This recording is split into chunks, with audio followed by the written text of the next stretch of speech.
they tend to mix their lines up during the game quite a bit. Like whatever they show at the beginning, it can be different by 2, 3, 4 shifts in. Like how difficult can that make it to coach against that? Well, it depends. And I'll say this, I'm not a huge line match guy, so for me it's not going to change a lot of what we're going to do. There are exceptions to every rule. They have a couple of players that are exceptions to the rule. So you're keeping an eye on that. No disrespect to the rest of the group, but those guys are MVPs of the league, right? So you have to be mindful when they're coming over the boards to try to sort of get the matchup you'd prefer. Not always going to happen. So that's how I'd look at it. If it's, if the fourth line left winger drops or moves up, and you know what I mean? Like in some of those things, again, I don't think you can mess with your chemistry over. You got to pick your spots to do that because your players get affected, right? They know, and sometimes it's, well, he doesn't trust me to do this. And I think in the playoffs, so you should have the players trust that you're doing it for a reason. But in season, a lot of times you're explaining those things because of that. So I've just felt I don't like to lose the rhythm of our team as much as anything. Like I said, Edmonton presents different challenges because of those two players when they're together and when they're apart. Does the same go for the blue line and way you would match or not match? A little bit. We went into the series. We moved Hanny and Hager with Petro in and out for different reasons. Comfortable with both. Both had a different, like Hanny and Hager are different players, right? So they had a different element for Petro. But we'll do it from time to time, and you'll probably see that this series at times. You mentioned the different challenges. What are the different challenges when McDavid and Draisaitl are together versus when they have them separated?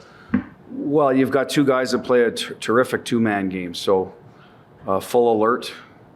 But that probably means they're going to the bench together. So it's time to make hay against the rest of the lines if you feel you have the depth advantage, right? And I think was a bit of the story 2 years ago, if I remember correctly. Of course, I might not be, but I think when they're on the ice together, it's fun to watch if you're a fan. And you got to make sure that you have your ducks in a row how you want to defend, right? And that's the biggest challenge because one little slip up and away they go. So I don't know if they'll be together. They look like they're playing together. Is that because the rest of their lines are better balanced now and they trust that they can keep things level and even gain an advantage? I don't know. We'll see because they've got some new players in their lineup. So I'm only going by what I saw at the LA series, and they may decide to match up differently against us, right? From series to series, you never know. So that's kind of the word fun part of the year as a coach. I enjoy that part of it, the kind of the back and forth where you got to make your adjustments, what's going to happen next, try to think ahead without upsetting your guys, etc. So, but anyway, that's how I see it with them, and we'll see how it plays out. I'm sure you'll see both, quite honest with you. Felt like the 23 series was the step that Jack took to be the 200-foot player against Connor. Did you feel it that way at the same time? Yep, I do. I think anytime you're playing against those two guys, you're on the spotlight of how you defend. It's just the way it is.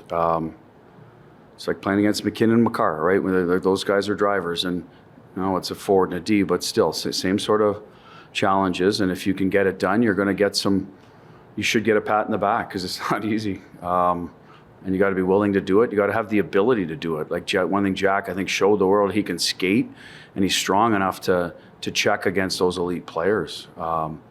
We use Carlson a lot too. That helps. It's not one guy the whole time.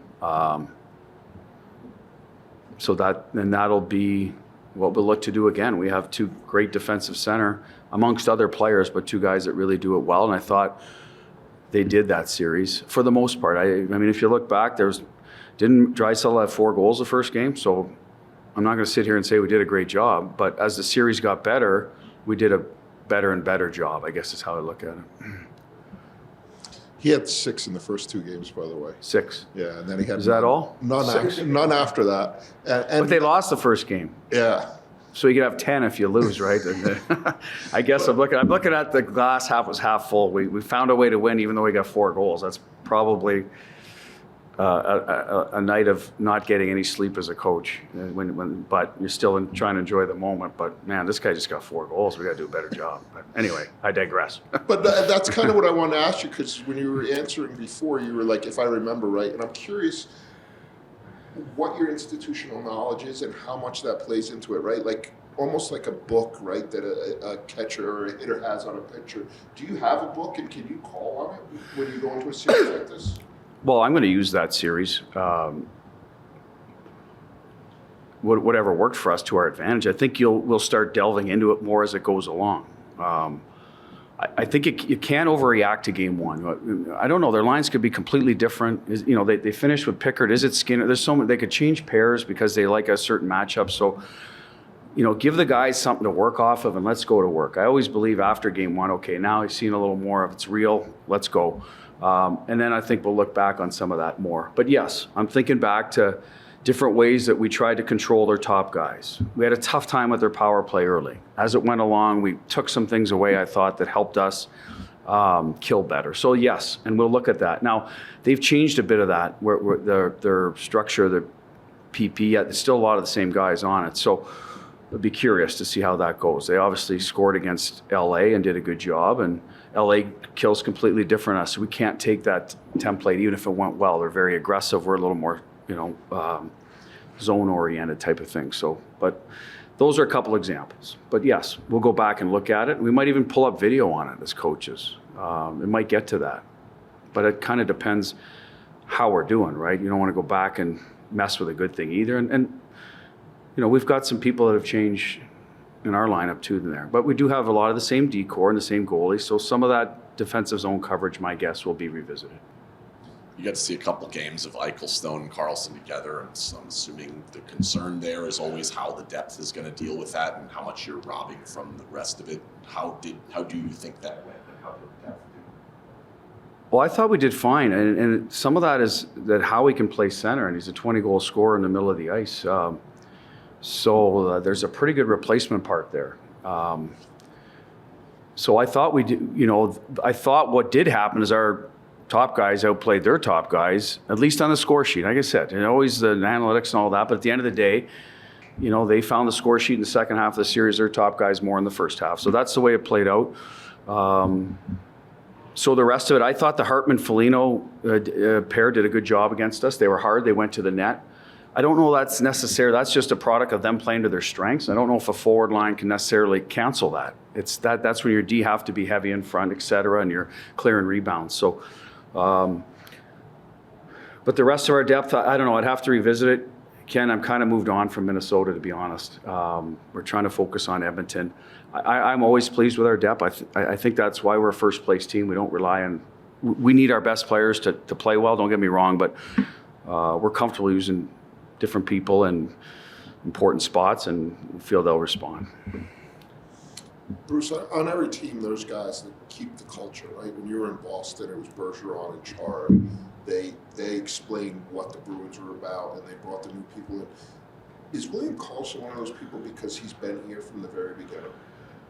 Quieter version, but yes, he's a low maintenance, plays the right way, type of guy. So yes, I believe, he's a torch carrier for us, and I think I'd put McNabb in that category. Theo in his own way, and I think now Stoney's been Pep. They've been here a while, right? Yeah. So they're certainly doing it because they were captains elsewhere. But yes, the original guys, I feel they should get the credit they deserve when it comes to that.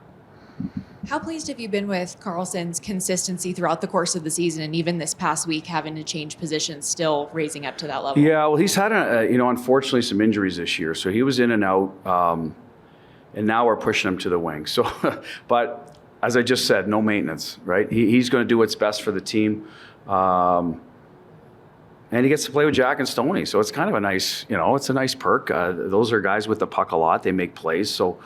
If that's where he lands, he won't.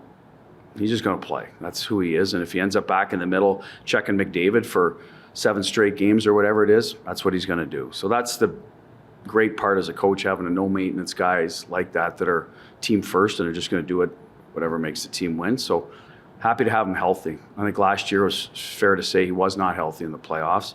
This year he's He's healthy, and we're going to need him to be, especially in this series.